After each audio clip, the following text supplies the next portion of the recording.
Today is Thursday, June 15th, and since we stayed at a hostel and had to depend on the hostel to get us to the trail, it was probably 7:45 before we got on the trail this morning. And let's see, what time is it now? It's 9:31. Messed up right, went back into focus. 9:31, so been on the trail maybe hour and 45 minutes or so, and making exceptionally good time. And the trail has just been fantastic to walk today so far, and the sun is shining and it's beautiful and it's quiet and peaceful. Just a completely amazing day. I came upon that pond that I just had there and the thick picture of, and it's just very peaceful. You just don't get to see things like this all the time back in the real world. This trek, this adventure has been difficult. I'm not going to lie, I'm not going to sugarcoat it, at least for me. I mean, there's some people, it just seems like they revel in it, and I can't say that I'm reveling in it. It's had its fun, but it's definitely had its down here lately. It's been a lot of down, but just because of the weather and rain and being wet and all. But I mean, today is really a very nice day, and we're only going to do about just under 10 miles today, because we had been planning to go to this one hostel, and I've got a mail drop there anyway. And so this is just going to be an easy day. And tomorrow, other than the fact that we're going to be crossing Mount Moosilauke, which is a high mountain and pretty difficult to go up and down, it's not going to be a long day mileage wise, and we're going to be slack packing into the same hostel tomorrow, so that's good. So I'm sort of looking forward to today, maybe making it to the hostel around 1 o'clock today, and to get to relax a little bit. And not really sure what time we'll be able to make it into the hostel tomorrow.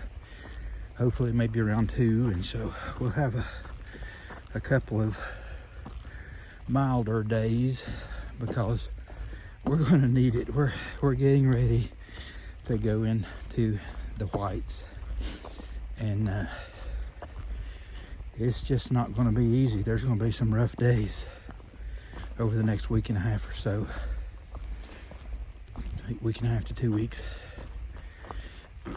And then after that we'll be in Maine, and from all I can tell, from all I've heard, Maine is absolutely no cakewalk either.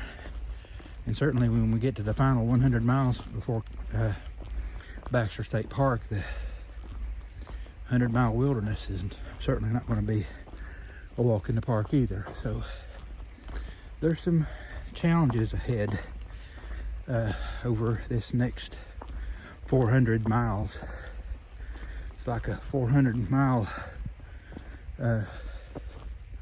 marathon to the end now, and hopefully none of us become injured, because as you can see, there's roots that you can trip over and just things. I mean, you just think you're going along fine, and then all of a sudden you find yourself stumbling. I mean, I've stumbled several times, and I know that's what happened to my friend Speedy.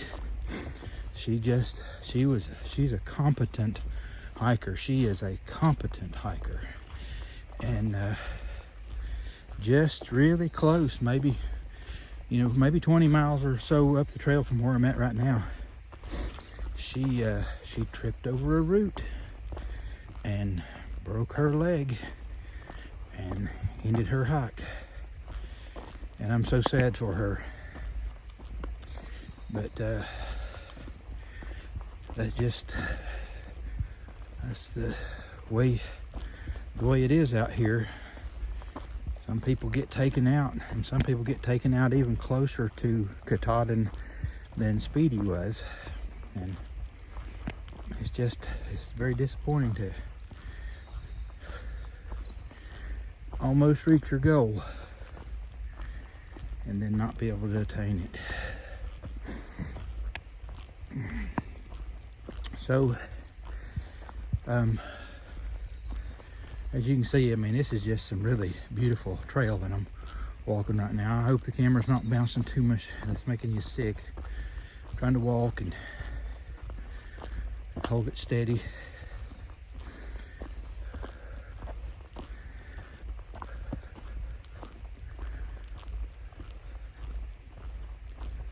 I think I'll turn the camera off for now, though.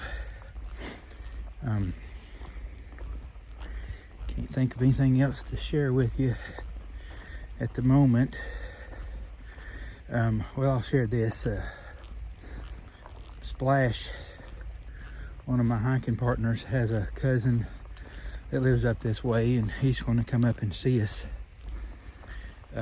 tomorrow afternoon up at the hostel we're going to be staying, and he may drive us into town or something. We may even actually go to a restaurant. I don't know. So there's that. There was something else I was going to tell you about, but it may come back to me in a little bit. But for now, I think I'll go ahead and turn the camera off. This is a pair of moose tracks we ran across.